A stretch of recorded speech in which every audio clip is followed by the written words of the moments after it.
मऊ लुसलुशीत पुरणपोळी खायची. चला तर मग रेसिपी पाहूयात. पुरणपोळीच्या स्वयंपाकासाठी सर्वात पहिले अग्निदेवतेची पूजा करून घेतली, हळदी कुंकू वाहून घेतली आणि स्वतःलाही लावले. पाव किलो घरी बनवलेली चण्याची डाळ घेतली. ती 2 ते 3 पाण्याने स्वच्छ धुवून घेतली. डाळ घरी बनवलेली असल्यामुळे तिला शिजायला खूप वेळ लागतो, त्यामुळे तिला कुकरमध्येच लावून घेते.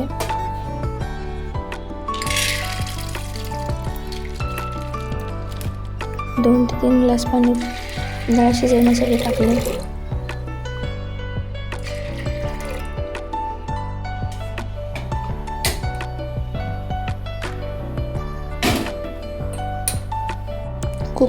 कुकरच्या 5 ते 6 शिट्ट्या करून घेतल्या.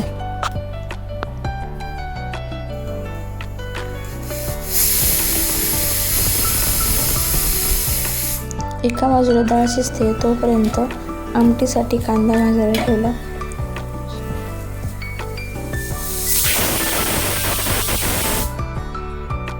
सात ते 8 मिनिटं असेच ठेवायचा. कांदा बारीक गॅसवर छान प्रकारे भाजला जातो. शिजलेल्या डाळीतलं पाणी चाळणीच्या सहाय्याने काढून घेतलं आणि हे पाणी आमटीसाठी वापरणार आहे. पाव किलो डाळ घेतली आहे म्हणून पाव किलो गूळ असा कापून घेतला. पुरण तयार करण्यासाठी एका कढईमध्ये डाळ टाकली, त्यानंतर गूळ टाकला. डाळ आणि गूळ एकत्र करून घेतलं. 4 ते 5 मिनिटं डाळ आणि गूळला असंच एकत्र करत राहायचं. त्यानंतर आवडीनुसार वेलची पूड टाकून घेतली आणि जायफळ किसून घेतलं. जायफळ आणि वेलचीने पुरणाचा सुगंध छान येतो आणि पुरणपोळी मस्त लागते.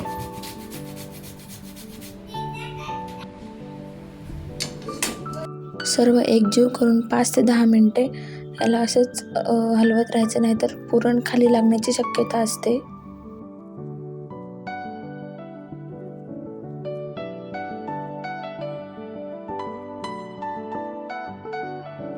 गूळ वितळला त्यामुळे पुरण पातळ दिसतंय, पण हे असंच सतत हलवत राहायचं 15 ते 20 मिनिट.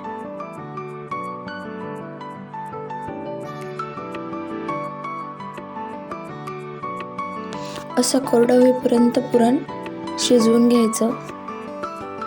गरम गरम पुरण वाटीच्या साहाय्याने पुरणाच्या चाळणीमध्ये अशा प्रकारे वाटून घ्यायचं. हाताने केलं तर हाताला चटके बसू शकतात, त्यामुळे वाटीचा वापर करायचा किंवा मिक्सरमध्येही वाटू शकता.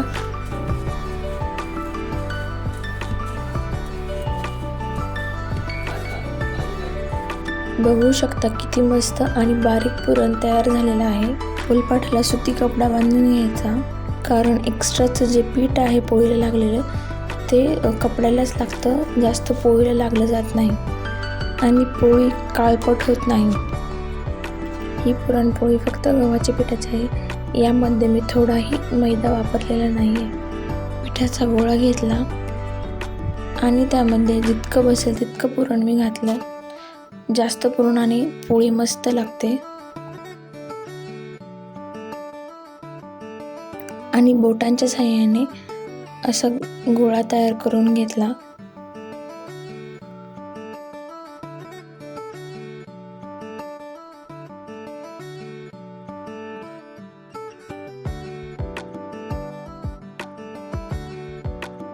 एकदम हलक्या हाताने पोळी लाटून घ्यायची आहे.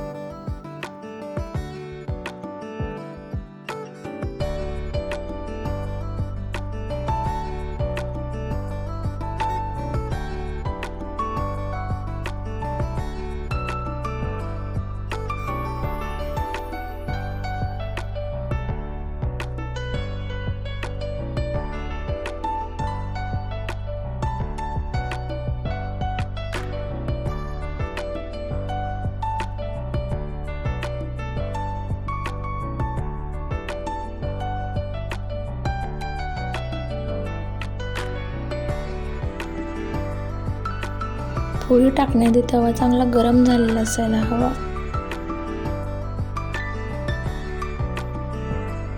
शक्यतो पोळी हलक्या हातानेच उलटायची आहे. उलथण्याने पोळी फुटण्याची शक्यता असते.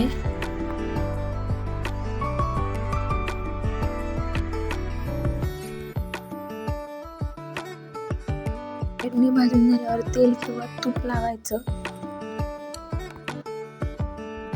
बघा किती मस्त आणि टम्म फुगली पुरणपोळी.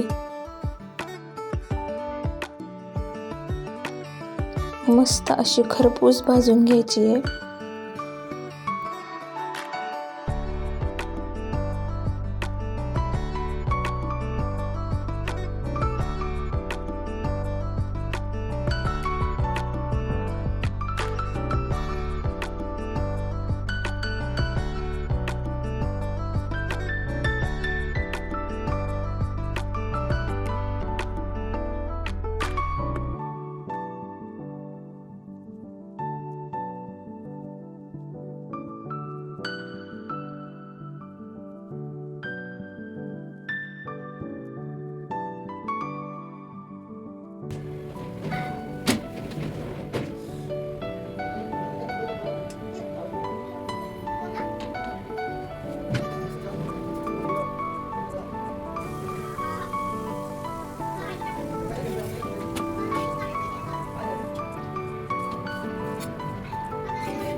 आमटीसाठी खोबरं, भाजलेला कांदा, लसूण, शिजवलेली डाळ आणि कोथिंबीरचे देठ घेतले.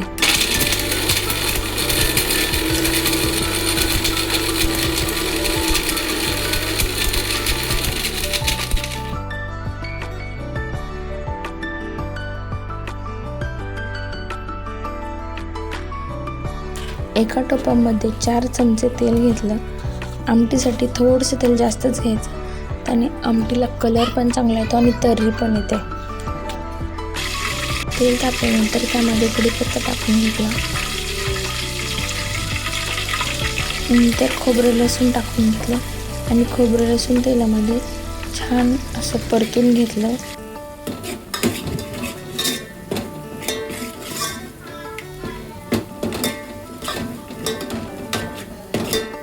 खोबरं चांगलं परतल्यानंतर त्यामध्ये मसाले टाकून घेतले.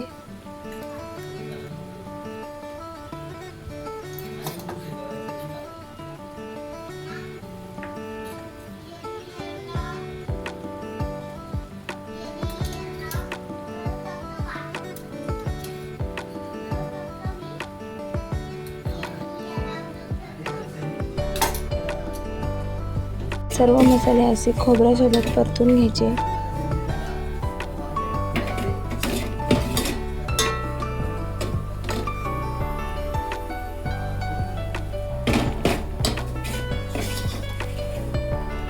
मसाला चांगला परतून झाल्यानंतर त्यामध्ये कांदा आणि डाळीचे वाटण टाकून घेतलं.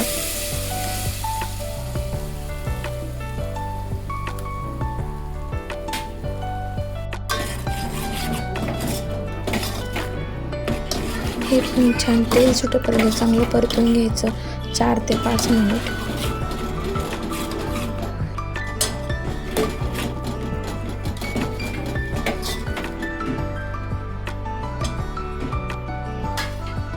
सर्वात पहिलं जे डाळीचं पाणी काढलेलं ते या मसाल्यामध्ये टाकलं आणि पुन्हा 2 ते 3 मिनिटं असं एकत्र करून घेतलं. शिजवलेली डाळ होती ती यामध्ये टाकली.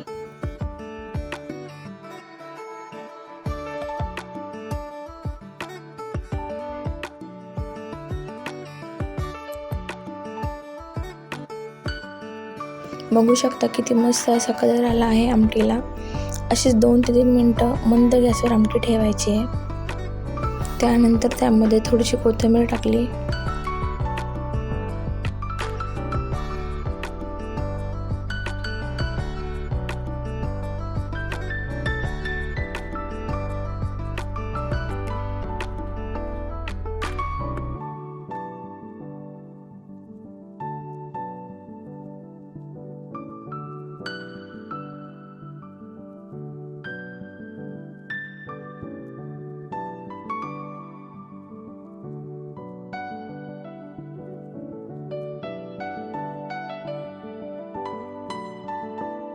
भजी बनवण्यासाठी 4 ते 5 कांदे उभे कापून घेतले. 5 ते 6 मोठे चमचे बेसन पीठ टाकून घेतलं. अर्धा चमचा हळद, 1 चमचा लाल मिरची पावडर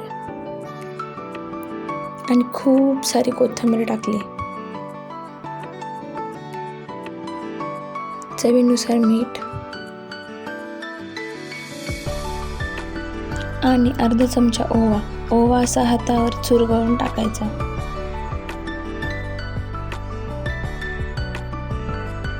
आणि सर्व असं एकत्र करून घेतलं. यामध्ये मी थोडंही पाणी टाकलं नाहीये, कांद्याला आपोआप पाणी सुटतं. असं पीठ करून 10 ते 15 मिनिटं मी भिजत ठेवलं.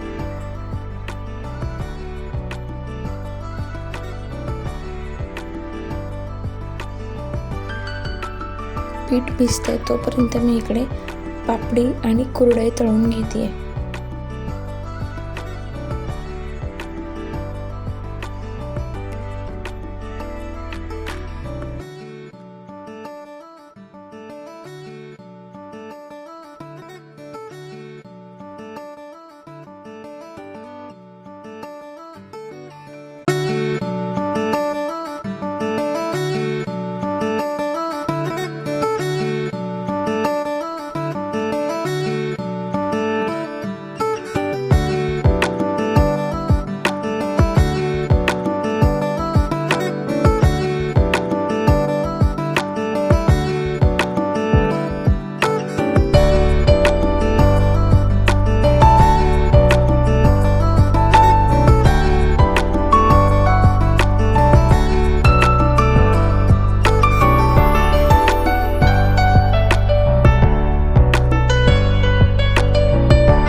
भजी, कुरडई, पापड तयार झालेले आहेत. व्हिडिओ आवडला असेल तर लाईक, सबस्क्राईब आणि शेअर करा.